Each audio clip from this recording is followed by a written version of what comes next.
Bom, então dando continuidade aqui ao nosso tópico de otimização de processos, né, a gente viu que a otimização é uma ferramenta muito importante, né, porque a gente precisa no projeto de um processo não apenas garantir que ele seja viável do ponto de vista técnico, mas também viável do ponto de vista econômico. E aí, através de uma ferramenta como a otimização, a gente pode então buscar, né, valores mais favoráveis, né, minimizando o custo e minimizando o lucro. Então a gente viu no material anterior ali, né, esse exemplo aqui do reator, onde a gente queria produzir B a partir de A, e a gente chegou então nessa análise aqui, onde a gente tem lucro em função da conversão, que é a nossa variável de decisão, e aí a gente observou, né, graficamente, que esse ponto em vermelho aqui é o ponto de lucro máximo. Então observem, né, na descrição do vídeo, né, a referência a esse material anterior, onde a gente fez essa discussão aqui. Agora o que eu gostaria de falar é um pouco dos conceitos básicos em otimização de processos, né, para que a gente fique habituado com esse tipo de nomenclatura, né, que a gente, né, pode se deparar no universo da otimização. Então a otimização, né, é dado um sistema, um processo, um conjunto de equações que precisam ser obedecidos, né, restrições de igualdade ou de desigualdade, encontre a melhor solução que satisfaça as restrições. Para definir o que é melhor, o que é pior, a gente precisa então de um indicador da qualidade de solução, né? Então, via de regra, né, nossos problemas de otimização buscam minimizar custo, maximizar lucro. Então, um problema de otimização ele pode ser tanto de minimizar quanto de maximizar, vai depender do contexto, né? Se a gente quer minimizar ou maximizar. Quando a gente está no contexto de projeto de processo, a gente quer diminuir os custos, né, minimizar os custos e maximizar o lucro, certo? E se a gente estiver fazendo, né, um estudo voltado, né, para a questão ambiental do processo, a gente pode minimizar o impacto ambiental, ou a gente pode minimizar o tempo, né, gasto, né, de processamento. Vai depender muito do contexto, mas no nosso contexto aqui a gente está falando de minimização de custo e maximização de lucro. A função que eu quero minimizar ou maximizar é o que a gente chama de função objetivo, e as variáveis sobre as quais eu quero decidir o valor, né, e obviamente que elas têm que impactar nessa minha função, que a gente chama de função objetivo. É o que a gente chama de variáveis de decisão. Algumas variáveis elas estão amarradas pelo modelo. Então, cada vez que eu tenho uma equação de igualdade, eu tenho uma variável amarrada. As variáveis excedentes, né, são as minhas variáveis de decisão. Eu posso escolher elas às vezes de forma arbitrária, mas assim, existem algumas variáveis chaves, né, que aí conforme a exemplificação do processo, né, no caso do reator ali, por exemplo, a conversão e as condições de operação, são as variáveis chaves que relacionam todas as demais. Então no processo eu tenho genericamente um conjunto de equações aqui, tá? Diferente da simulação, onde eu tenho um número de equações igual ao número de incógnitas, é importante que na otimização eu tenha graus de liberdade, ou seja, eu não estou simplesmente simulando um modelo e avaliando qual é, né, o critério econômico dele. Eu estou permitindo, por exemplo, o que eu faria como especificação na simulação, como especificar a conversão, eu na verdade aqui estou deixando a conversão como uma variável livre, como uma variável de otimização. Então é fundamental que eu tenha grau de liberdade para otimizar, senão simplesmente eu calculo qual é o custo e vejo qual é o custo e chego ao diagnóstico.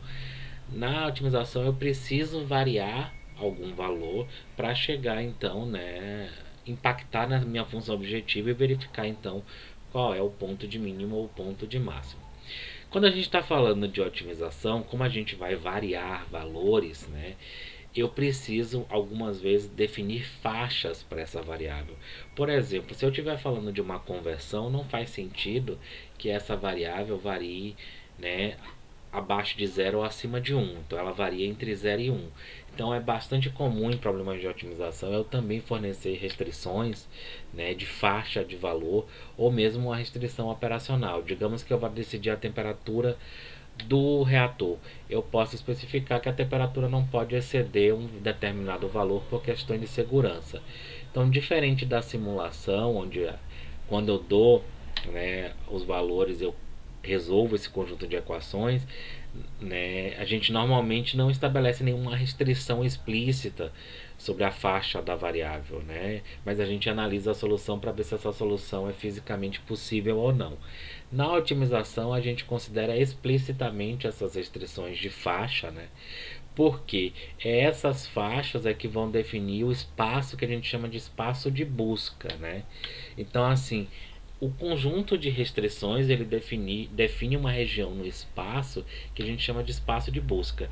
E é importante que a gente delimite esse espaço de busca, né, para essa procura. Porque, em última análise, o método numérico ou computacional ele está fazendo uma espécie de busca dentro dessa região. Quanto maior for essa região, maior vai ser o esforço computacional. Formalmente, esse é um problema de otimização: minimizar ou maximizar uma função. X são as variáveis de decisão aqui, né, que as variáveis excedentes, né, além do número de equações, né, de igualdade, um conjunto de equações de igualdade e um conjunto de equações de desigualdade. Como eu falei, as desigualdades para restringir a faixa da variável ali ou de uma relação entre as variáveis. Então, quais são as equações de igualdade que entram no meu modelo? Exatamente as mesmas da simulação, né? As equações de balança, as equações constitutivas. Essas equações, mesmo durante a simulação ou durante a otimização, precisam ser respeitadas. E o que são as equações de desigualdade? Né? Conforme eu falei, eu especifico aqui. Ou de repente me interessa buscar somente numa faixa, por exemplo, conversão acima de 90%. Né? A vazão máxima, ou, por exemplo, definir que a vazão tem que ser positiva. Tá? Então, assim, essas restrições são as restrições de desigualdade. Essa região delimitada, né, por esse conjunto de restrições, né, se eu pensar assim, digamos que eu tenha duas variáveis, né, então eu posso observar isso num plano, né, num gráfico de x1 versus x2. As restrições, né, se eu colocar todas elas nesse mesmo plano, eu vou observar uma região que elas delimitam, que é o que a gente chama de, então, região de busca. Né? Então, assim, a minha solução ótima ela tem que estar dentro dessa região de busca. Né? Então, se eu voltar lá nesse gráfico aqui, ó, a minha região de busca era XA variando aqui, ó, de 0 a 1. Nesse caso aqui, como eu tenho uma única dimensão, né? Então a minha região de busca ela é uma reta aqui que varia de 0 a 1. Então esse é o meu espaço de busca. E aí eu posso fazer o que? Uma varredura. O que é uma varredura? Eu vario essa variável dentro dessa faixa e aí eu consigo então calcular o lucro para cada ponto.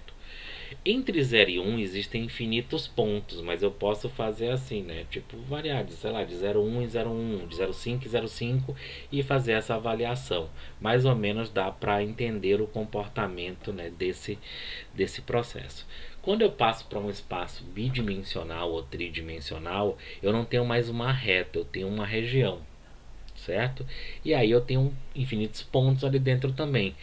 A varredura ela já fica um pouco mais complicada, porque daí eu já tenho muito mais pontos para ser avaliado. Então, de certa forma, a varredura é um método de força bruta, né? Ou seja, assim, você gasta bastante esforço para então fazer essa avaliação. Nem sempre é possível, né, quando a gente está num processo com muitas variáveis, a gente fazer essa varredura, mas nada impede de que a gente faça uma prospecção, né, amostrando alguns pontos nesse espaço dentro da região de busca e avalie a função objetivo. Né? E aí armazene o valor que me daria o menor valor ou o maior valor, né, como mínimo ou máximo candidato. Tá? Vamos pensar da seguinte maneira, né? Eu tenho um saco, né? E esse saco dentro dele tem bolas com números e eu quero saber qual é a bola que tem o menor número nela. A princípio, eu não conseguiria, digamos, olhar todas as bolas, digamos assim. Então eu vou lá e meto a mão dentro desse saco, retiro uma bola e olho o número. Número 2. Esse é o menor valor, até que me provem o contrário. certo? Insiro de novo essa bola e aí faço uma nova busca. Encontro a bola número 3. Então, como 3 é maior do que 2, então 2 segue sendo o meu menor valor. Mas para garantir que esse 2 seja o menor valor, eu precisaria pegar todas as bolas, né, de dentro desse saco. Só que imagine que eu tenho milhões de bolas. Então assim ficaria bem complicado. Então existem critérios, né, existem formas da gente fazer essa análise, né, na otimização. Então vamos lá. Conforme, né, o conjunto de equações e a função objetiva, a gente pode classificar os problemas de otimização em, né, programação linear, programação quadrática, QP, OLP, NLP. Então, por que é importante? Da mesma forma como eu falei para vocês que na simulação eu preciso identificar se o meu conjunto de equações, desculpe, é linear ou não linear para utilizar métodos apropriados, é a mesma coisa aqui. Quando a gente utiliza uma ferramenta computacional de otimização, eu preciso fornecer para dizer para ele alguma informação, por exemplo, esse é um modelo LP e utilize o método tal. Quem escolhe o método é o projetista, ele precisa, né, ter então um pouco de conhecimento básico desses métodos, tá? Então, assim, quando a gente está analisando o projeto de processos, essa primeira área aqui, tá? Dentro da engenharia de processos, como reatores, sistema de separação ou, né, um fluxograma inteiro, vai aparecer os diversos tipos de problemas de otimização. Problemas lineares, a gente termina se restringindo muito quando a gente vai para problemas, né, não lineares, porque, né, é natural nos processos químicos, devido à termodinâmica, né, equações de equilíbrio, a gente tem equações não lineares que precisam ser incorporadas ao nosso modelo. E isso, obviamente, dificulta um pouco mais, né, a solução, certo? Então, assim, a otimização ela surgiu como ferramenta lá pela Segunda Guerra Mundial, né? Surgindo a programação linear e não linear, devido à necessidade de suprimento, né, de armamentos e alimentos, né, para as pessoas que atuavam na guerra, os soldados. Então surgiram técnicas de otimização e programação linear, né? Talvez vocês tenham visto ou verão alguma dessas técnicas nas disciplinas de programação linear ou de pesquisa operacional, que eu sei que a gente tem nesse curso aqui, tá? Problemas de planejamento, logística envolve bastante a programação matemática linear. Essa programação ela foi evoluindo em termos de método, mas se vocês observarem, né, diferente dos fundamentos como fenômenos de transporte, termodinâmica, né, onde a gente tem certos conceitos que são clássicos, né, que datam de mais de um século, a otimização ela ainda é uma ferramenta nova. Os computadores, os métodos numéricos, né, tudo isso tem, digamos, evoluído bastante. Então hoje a gente consegue resolver problemas, né, de otimização que antes durariam horas em alguns segundos. Então essa é uma corrida que não para nunca. Cada vez a gente tem algoritmos mais eficientes e computadores também cada vez mais rápido. Então o que antes não dava para resolver, hoje a gente consegue resolver com uma certa facilidade. Então aqui, né, aí vocês só vão conseguir ver dando um zoom um pouco sobre os métodos que existem. E aí a gente entra num mundo comercial, né, bastante selvagem, onde a gente tem, né, digamos, diversos métodos e empresas, né, que, né, implementam esses métodos né, para, né, digamos, resolver os diversos tipos de problema. E aí a gente encontra aqui os sistemas de modelagem ou ferramentas. Dentre eles está aqui, por exemplo, o MATLAB, o Excel, né, o GAMS, que é uma ferramenta bastante voltada para modelagem, que eu particularmente utilizo bastante, né, e tenho um certo domínio. Então o GAMS é simplesmente uma plataforma onde eu escrevo o meu modelo. Ele é orientado a equações, então eu escrevo as equações do meu modelo e ele então passa esse modelo para um solver, né, que é implementado externamente. Então esse solver resolve, encontra o ponto ótimo e retorna a solução para o GAMS. Obviamente que eu preciso de estimativa inicial, como todo método numérico, e aí conforme o chute inicial eu posso convergir para uma solução né, boa ou ótima. Então existem critérios, ele nos dá um status ali dessa solução. Então até hoje eu trabalho, né, na linha de pesquisa, né, bastante com integração energética, projeto de processos, utilizando, né, ferramentas computacionais, e utilizo bastante o GAMS, né, na minha pesquisa. Então, o problema de otimização, como a gente falou, ele é formalmente descrito por esse conjunto de equações, né? A gente tem a região viável e a gente pode minimizar ou maximizar. Muitas vezes nas ferramentas computacionais eu preciso fornecer, ele só está implementada a função minimizar, mas minimizar f é a mesma coisa de que maximizar menos f. Então eu posso utilizar, né, maximização ou minimização irrestritamente. No Gantt não tenho esse problema, porque eu defino se eu quero minimizar ou maximizar, mas a gente vai sempre conseguir fazer, né, problemas de minimização ou maximização.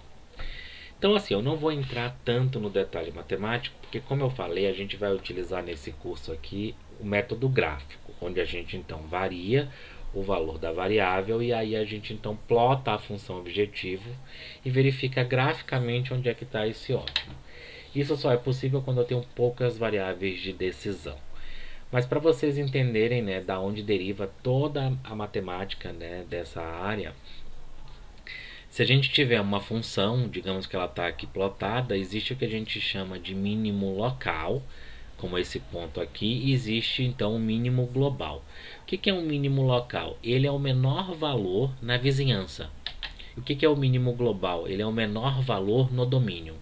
Então assim, o solver, isso é muito importante que a gente entenda esse conceito, porque os solvers, eles podem ser solvers locais ou solvers globais. Os locais, quando eles encontram um ponto como esse aqui, eles param, né, e retornam uma solução local. Quando você utiliza um solver global, ele, mesmo que ele encontre esse ponto, ele continua procurando e encontra o global. O problema é que a otimização global ela é extremamente cara do ponto de vista computacional, ou seja, demora muito tempo, muito esforço computacional para a gente conseguir obter. Então muitas vezes o que a gente investe é tempo para dar um chute inicial bom para que ele convirja para uma solução que tenha potencial de ser a solução global. Mas obter soluções globais, né, quando a gente está falando de um problema grande, é extremamente complicado. Se a gente voltar aqui nessa figura, aqui como eu só tinha a variação de xa e dentro de um contexto, né?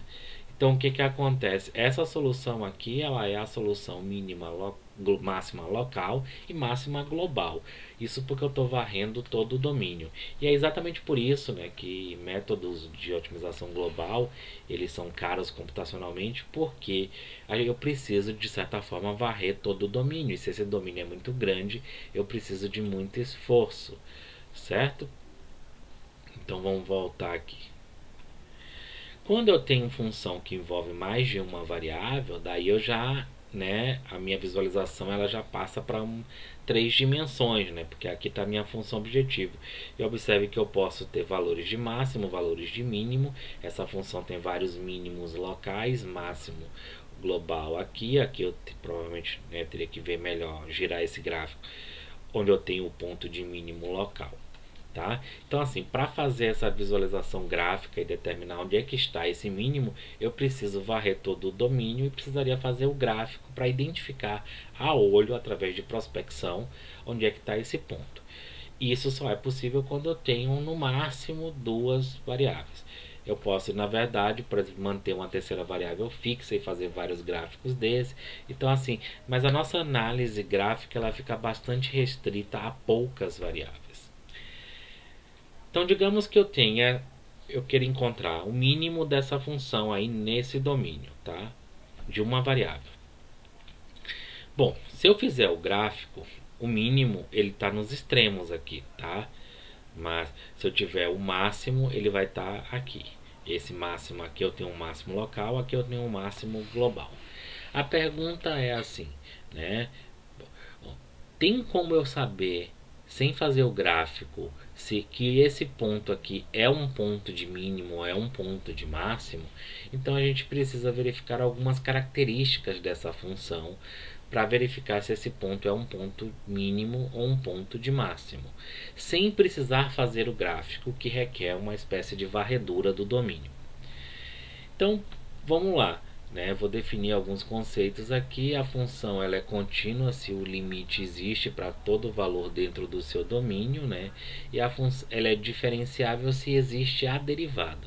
Então, se ela é contínua e diferenciável, duas vezes diferenciável, ou seja, existe o limite da segunda derivada, essa função é dita suave. Então, ela é uma linha única e ela não tem pontos, como um triângulo ali, que a gente tem um vértice, não tem esses bicos, essas pontas, é uma função suave. Então essa função aqui, que a gente olhar esse gráfico, nesse domínio aqui, ela é suave, contínua e diferenciável. Então, se essa função ela é suave, a gente pode aplicar um método, matemático que é simples de identificar. Se a gente olhar aqui, essa função ela é contínua e diferenciável, essa daqui ela é contínua e não diferenciável em x igual a zero, forma-se esse bico. Essa função ela é descontínua, mas não é diferenciável também nesses pontos aqui, assintóticos. Aqui ela é descontínua, mas ela é diferenciável, existe a derivada em x igual a zero. Então, assim, observe que uma coisa não é separada da outra. Se ela for contínua e diferenciável, aqui, ó, e muitas vezes a gente tem problemas que são assim, então a gente pode aplicar, alguns critérios para encontrar os pontos de mínimo e de máximo. Se a função, é de uma única variável, esse ponto, xk em seu domínio, digamos, se a gente analisar a primeira derivada, aplicada nesse ponto é o coeficiente angular da reta tangente.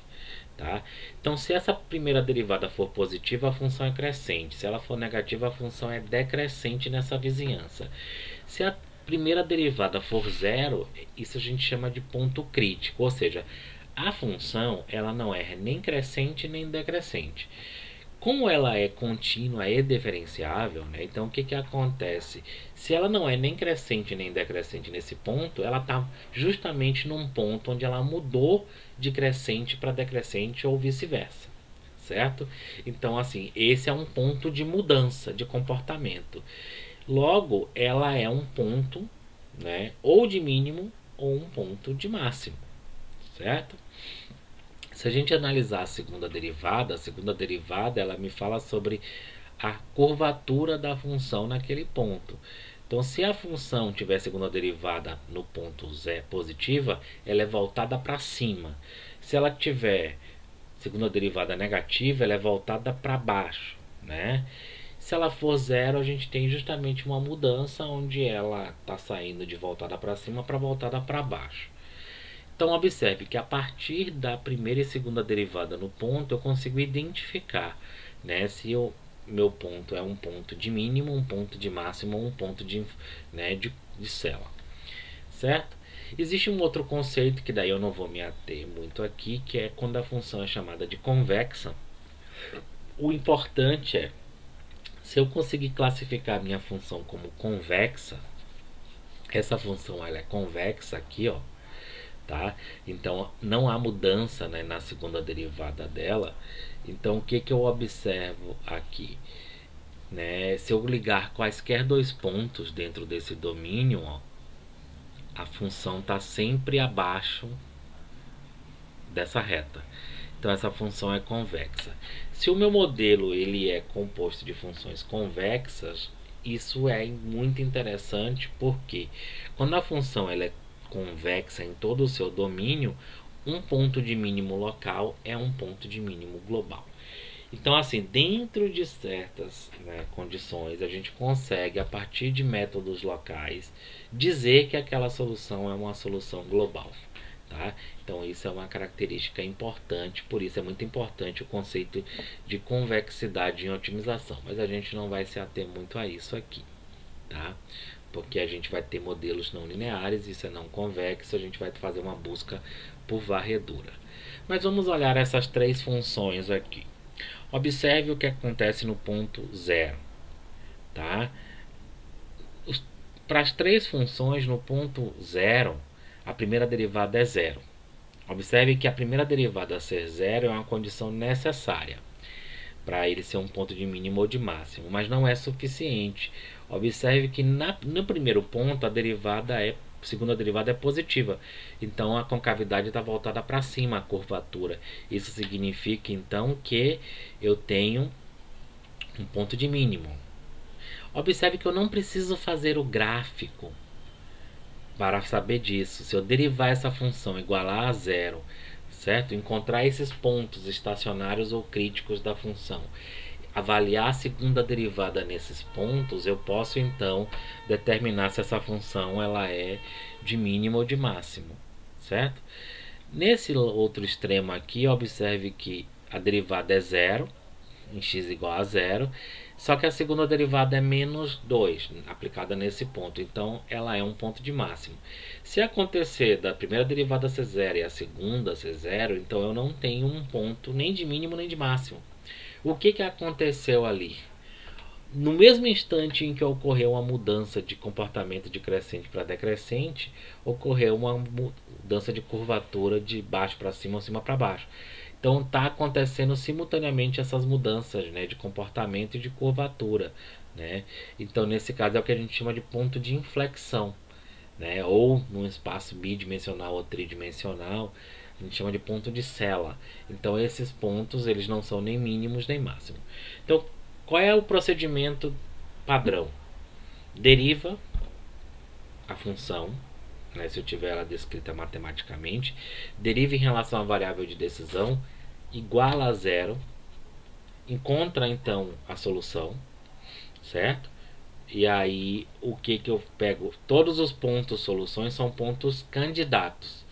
Avalio a segunda derivada para cada ponto solução, ponto crítico ali, e aí posso te dizer, esse ponto é de mínimo, esse ponto é de máximo, esse ponto é de Sella, e aí obviamente, né, se eu tiver mais de um ponto de mínimo, né, nessa função aí, eu vou pegar aquele ponto que tem o menor valor, certo? Assim, avalia, substituindo o valor de x na função objetivo, qual é o valor da função objetivo.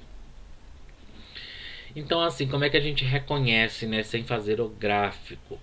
Um ponto ótimo é necessariamente um ponto crítico ou estacionário da função, certo?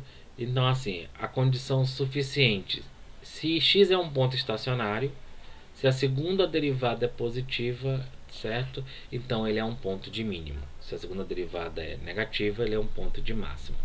Se a função ela é convexa, um mínimo local é um mínimo global. Então, isso muitas vezes é importante a gente saber identificar as características do nosso problema para que a gente possa fazer algum tipo de inferência, né, a respeito do seu comportamento, né?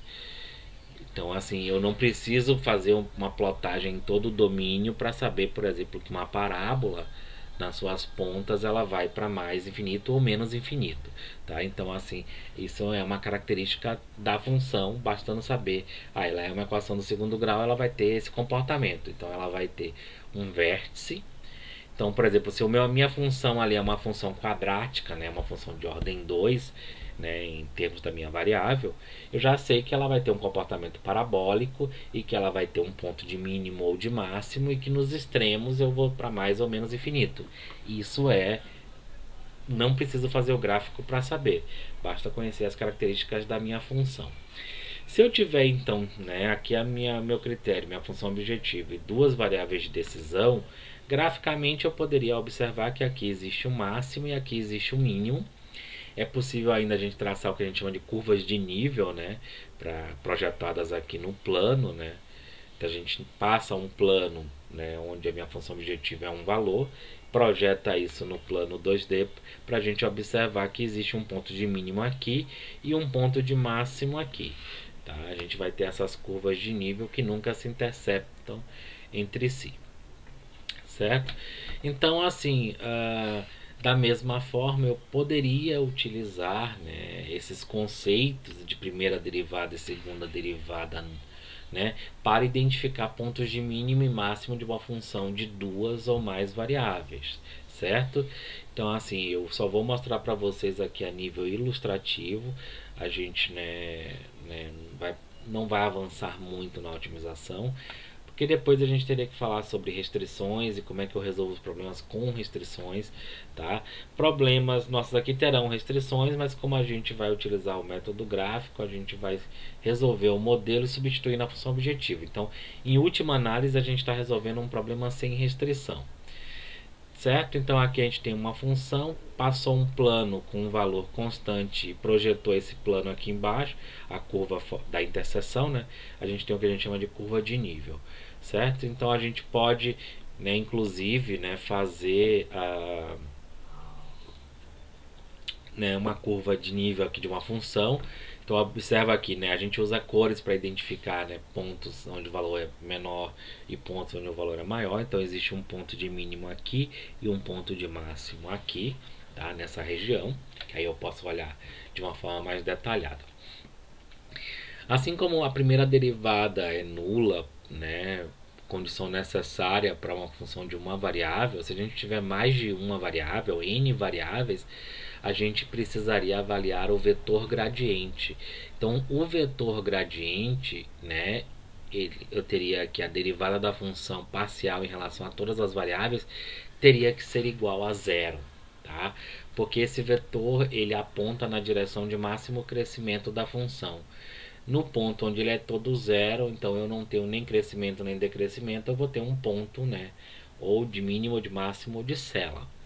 Então eu precisaria derivar e igualar esse sistema aqui em zero, e aí eu vou ter um sistema para resolver, e aí resolvo esse sistema para encontrar os pontos estacionários, certo? E aí, para o critério de segunda ordem, a gente utiliza o que a gente chama de matriz hessiana. A matriz hessiana é essa matriz aqui, tá? E aí eu calculo, né, dessa matriz aqui. Então eu preciso das derivadas parciais em relação às variáveis, tá? Aqui em relação à variável x1, aqui em relação à variável xn, e as derivadas mistas aqui. E aí como é que eu sei, né? Essa matriz hessiana, ela tem informações a respeito da curvatura, se ela é voltada para cima, para baixo. E aí como é que eu defino isso? Calculo os autovalores dessa matriz hessiana para saber se, né, essa é voltada para cima ou para baixo. Se os autovalores são todos, né, negativos, então a gente tem valores, né, aplicado naquele ponto, né? A gente vai ter um valor, né, isso é um valor, isso significa, né, que eu tenho então um ponto de mínimo, né? Da mesma forma, se eu tiver a curvatura, voltada, né, o autovalores, né, todos positivos, eu tenho um ponto, né, de mínimo. Se eu tiver todos os autovalores negativos, né, eu vou ter valor correspondente, né, a um valor de máximo.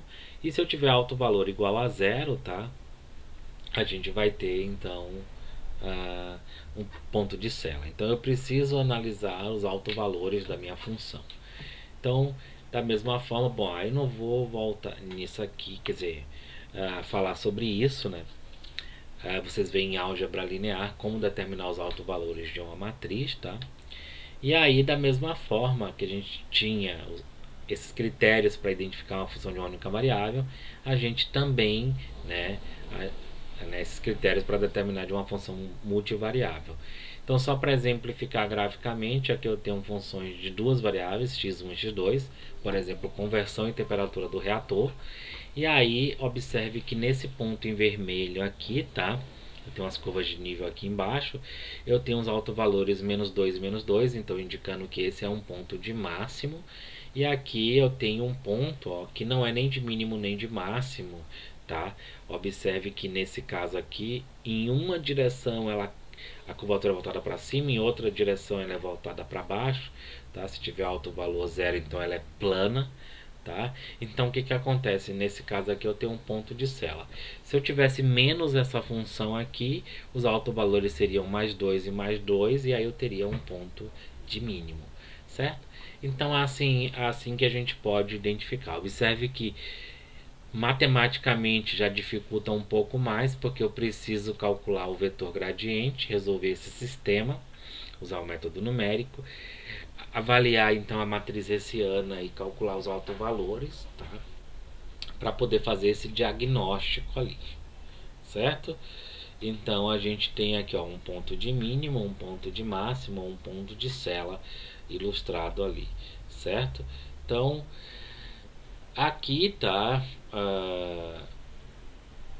não vou entrar nesse detalhe, a questão é que a partir de um ponto, né, a gente pode, assim, a partir, né, dessa derivada desse vetor gradiente, já que ele aponta na direção do máximo, né, a gente pode desenvolver métodos, né, de busca desse ponto, né, porque ali eu estou simplesmente avaliando se eu peguei esse ponto e, né, verifiquei se esse ponto é um ponto de mínimo ou um ponto de máximo.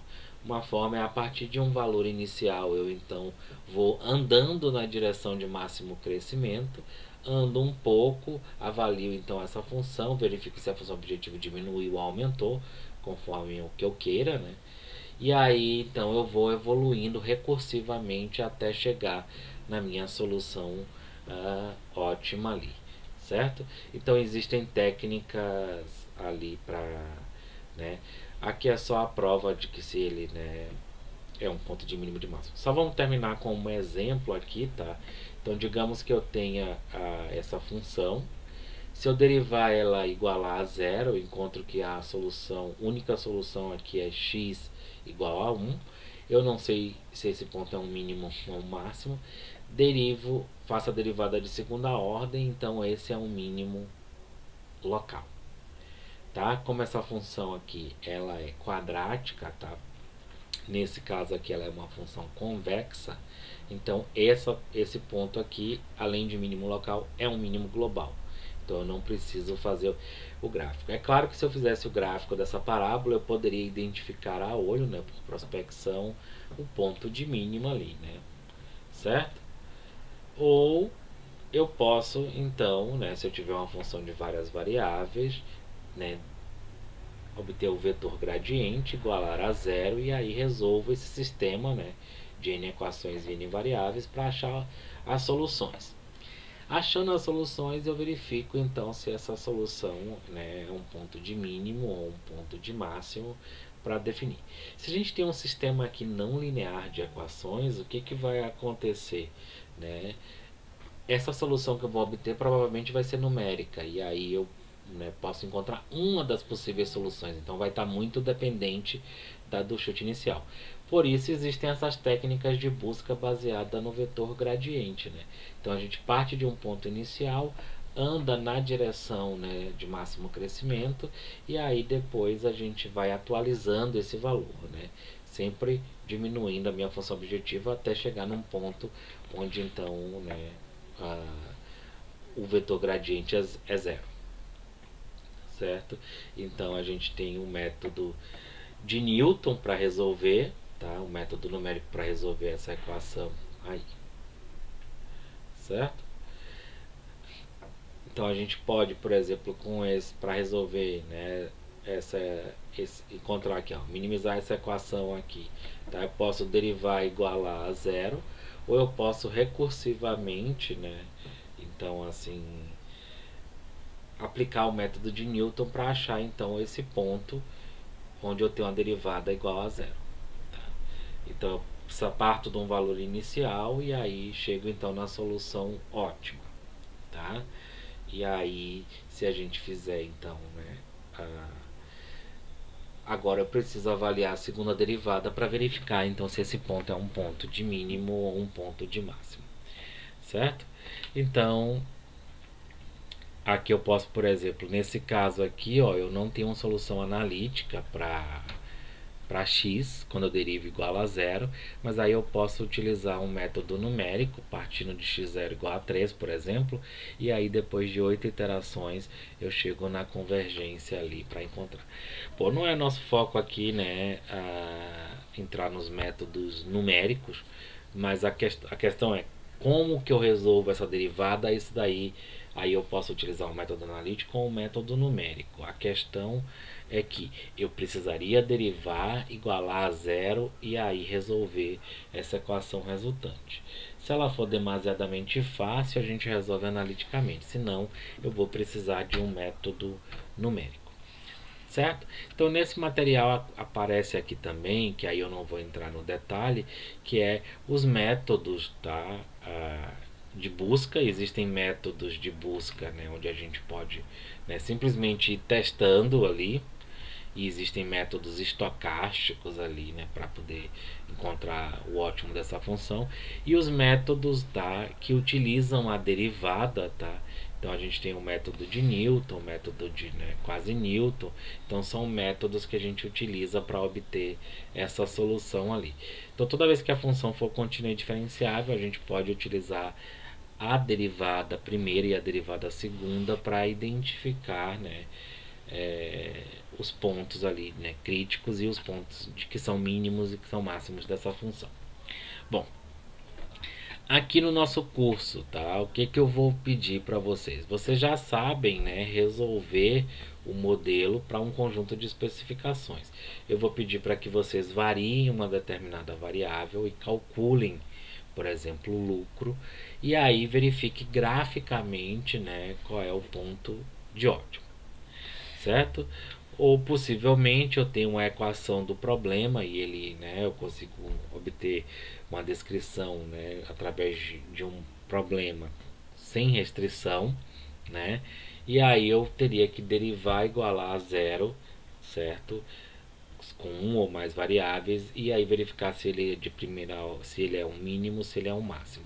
Então isso é onde a gente vai parar por aqui, mas existem técnicas, né, na literatura bastante sofisticadas para a resolução de problemas com restrição linear ou não linear. Então, a nível de curiosidade, para métodos de problemas de otimização lineares com restrição, existe um método bastante, né, famoso, que é o simplex, né, que foi proposto por Dantzig em 1952, que inclusive, né, ganhou um prêmio Nobel, né, por essa proposição desse método ali. E aí a gente precisa, né, de características específicas desse tipo de problema para entender o método de Dantzig, né, que a gente tem um poliedro e a gente vai pulando de vértice em vértice através de pivotamento, utilizando a eliminação gaussiana. Então, assim, deixa isso para quando vocês forem ver a otimização, uma pesquisa operacional, tá? Aqui o nosso objetivo é, dentro de um contexto de projeto de processo, é entender que ao variar uma variável, né, chave em um processo, a gente impacta na avaliação econômica desse processo, certo? Então eu vou parar por aqui, né? Então a gente viu alguns conceitos básicos em otimização, e aí a gente vai então, né, com isso, né, finalizar essa nossa introdução à otimização de processos e faremos alguns exercícios.